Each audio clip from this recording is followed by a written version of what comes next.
Ang metodo ay ginagamitan ng pagpapaserba ng asumalag ng asuman.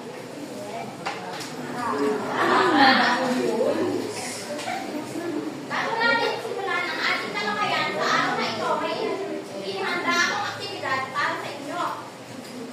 Pamilyar ba kayo sa drum roll letter?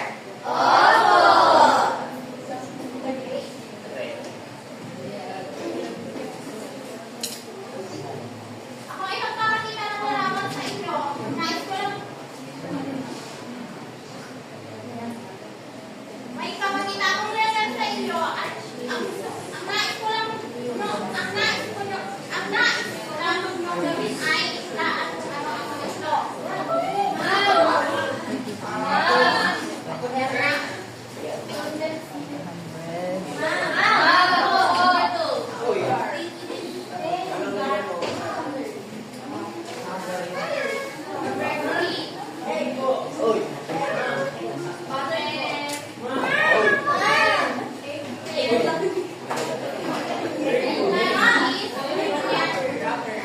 Very good. So, ngayon, pagkatapos ng inyong pagkatapos nyo itong nasakutan, may papakita akong mga larawan sa inyo at tutukoyin nyo kung ano ito. Nakikita nyo ba? Yes! Alam nyo ba kung ano ang mga ito?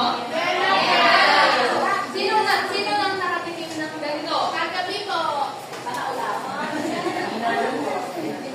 Ayan, ito ay ginagamitan ng contest. ano ito? Ito ay mga Candies.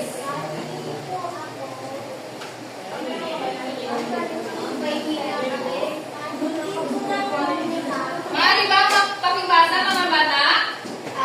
Sweet food made with sugar or other sweeteners, typically formed in small, shaped pieces and flavored with chocolate, fruit, or nuts. So, sino nang nakatikim ng candies dito? Anong lasa? Matamis! Yes,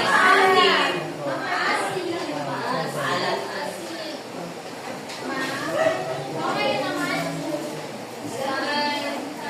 Bago tayo sa pagkita, Yema. Maaari bang nakita sa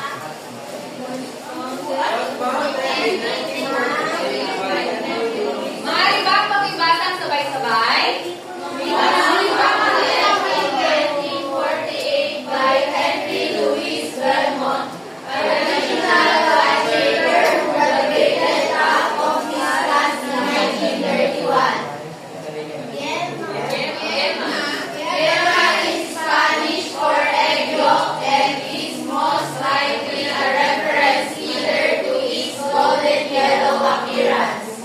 Originated during the Spanish colonial period when egg whites were used for construction, leaving behind egg yolk that milking or purpose. Both Spain and Philippines claim Yema as their own.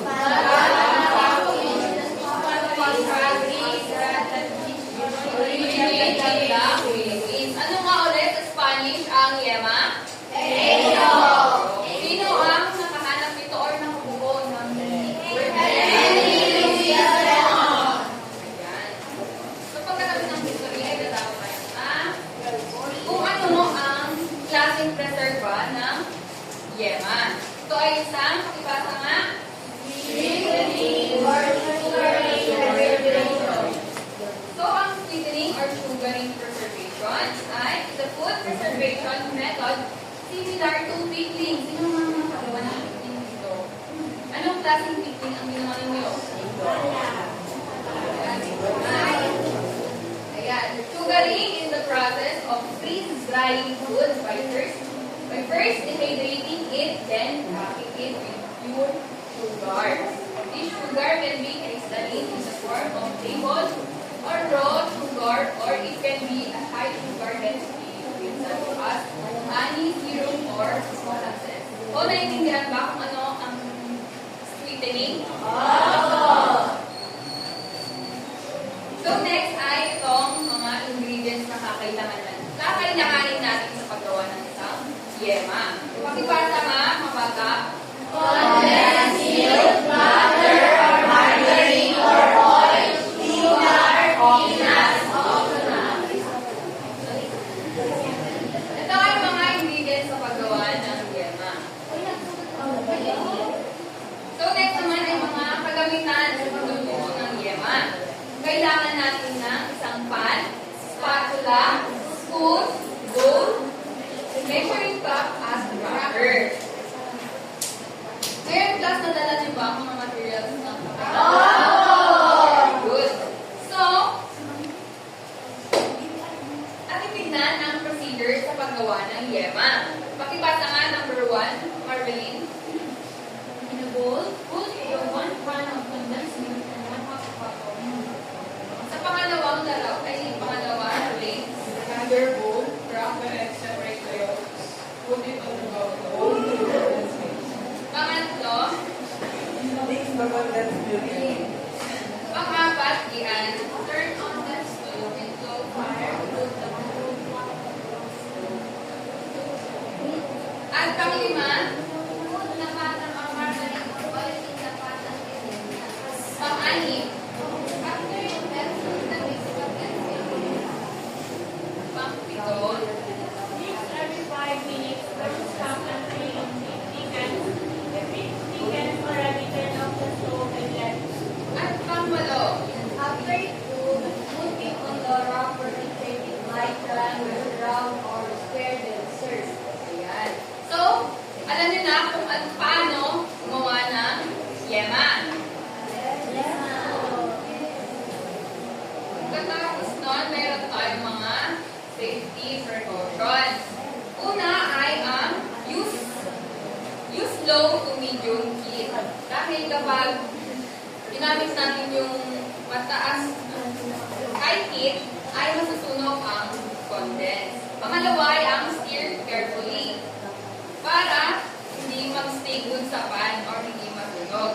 Ang pangatlo ay be careful with hot mixture. Dahil kapag didikit sa iyong kamay ay mapapako ka. Pang-apat ay ang cool properly. So, una ay gagawin natin dito ay ipa-cool muna natin bago natin ilagay sa wrapper. At ang pang-lima ay ang wear protective gears. Dinala niyo ba ang mga protective gears niyo? Mga kapatid? Ayan, to protect yourself and to avoid it. Ang anim ay clean up spills immediately para iwas aksidente. So, ready na ba kayong gumawa ng yema? Bago tayo pumunta doon ay mayroon tayong mga criteria. Ang criteria natin ay ito. Preparation. Complete PP is the ingredients was orderly used in the food preparation. Attitude towards work. Must have a positive attitude towards the group para iwas away.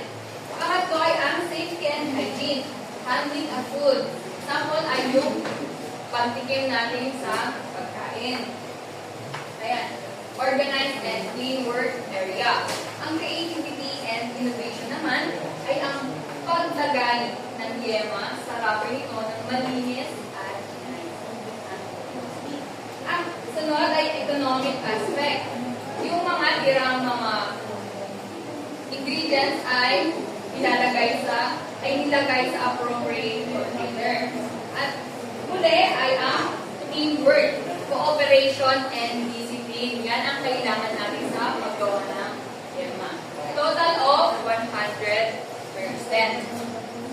So, let's get it on. So, ngayon na ang lahat at isuot ninyo ang mga PPEs nyo.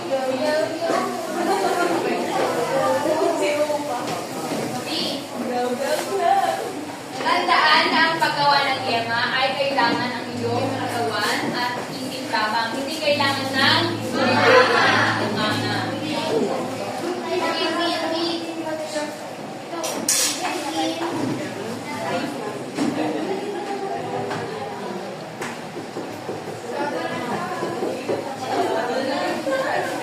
ka.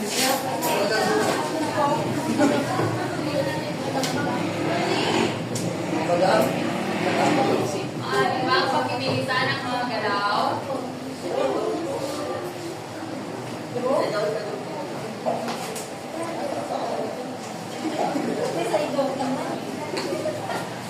Tangan may leader. Sino ang leader ng group 1? Sino naman po? Ano ba? Pumunta dito yung mga leader ng group 1, group 2, at group 3. Ito. Ako na to. Group 3.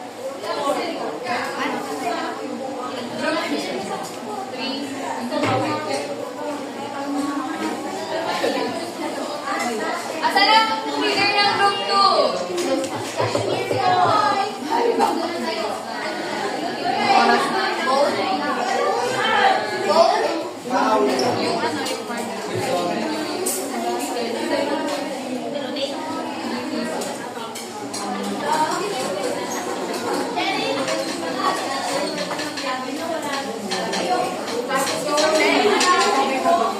Bumalik yung mga leader dito.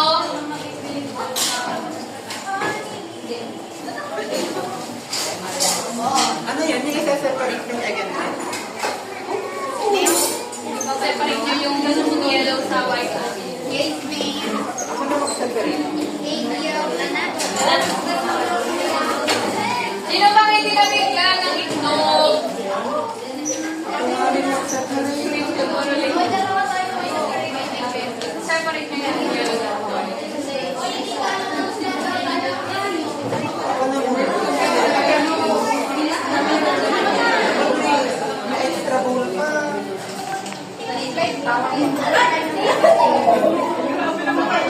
Tandaan ang mga criteria.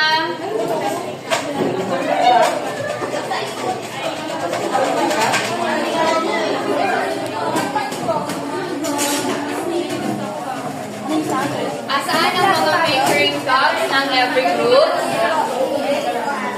Measuring cups.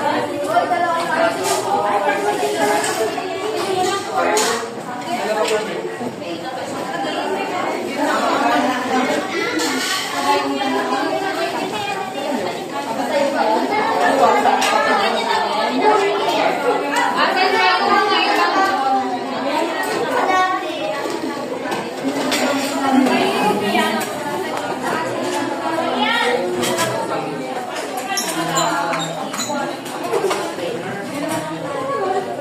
Mukha ni Jeff.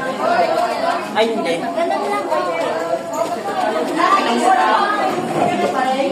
May na din ang mukha mo. Dito, oh, dito na lang. Maaari bang humarap muna sa akin ang mga leaders, yung mga wala pang asukal? Asan ang inyong mga measuring cup?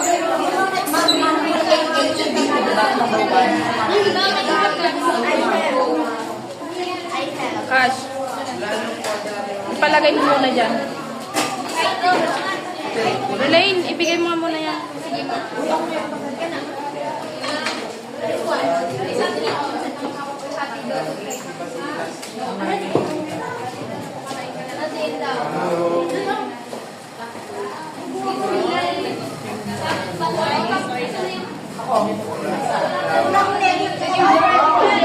Sorry. Pwede ko observe. Observe. Separate daw. Naka-separate lang pero nabitak yung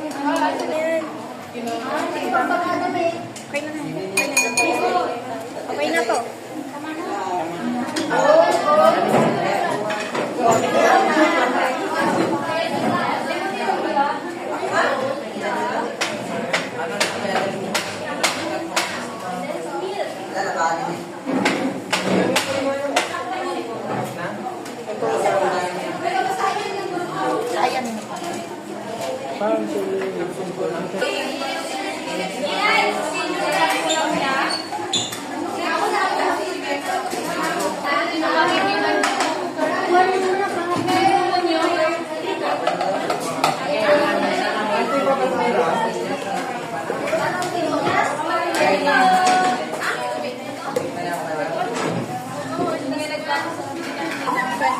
Pwede ba yung mga walang ginagawa, umupo na lang?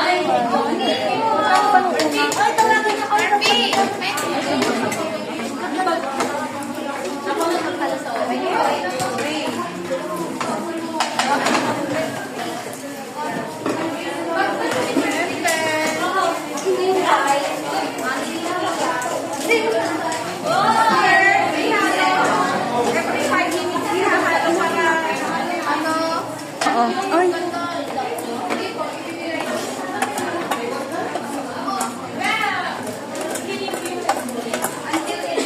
Nahawakan niyo ng puwet ko. Ay.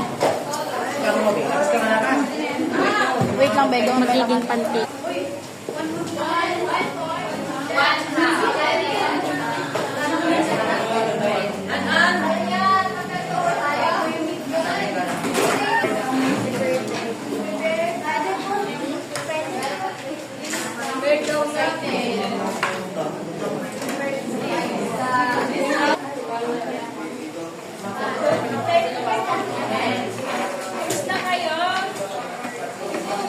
Saan si Mami?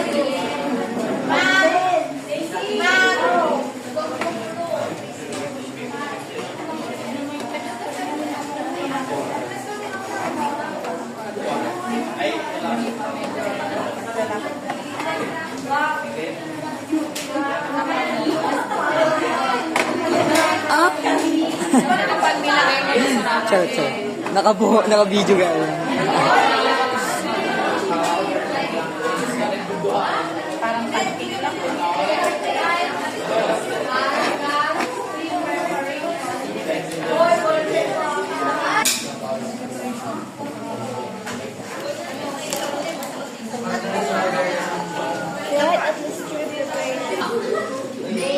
Wait lang. Ibang video.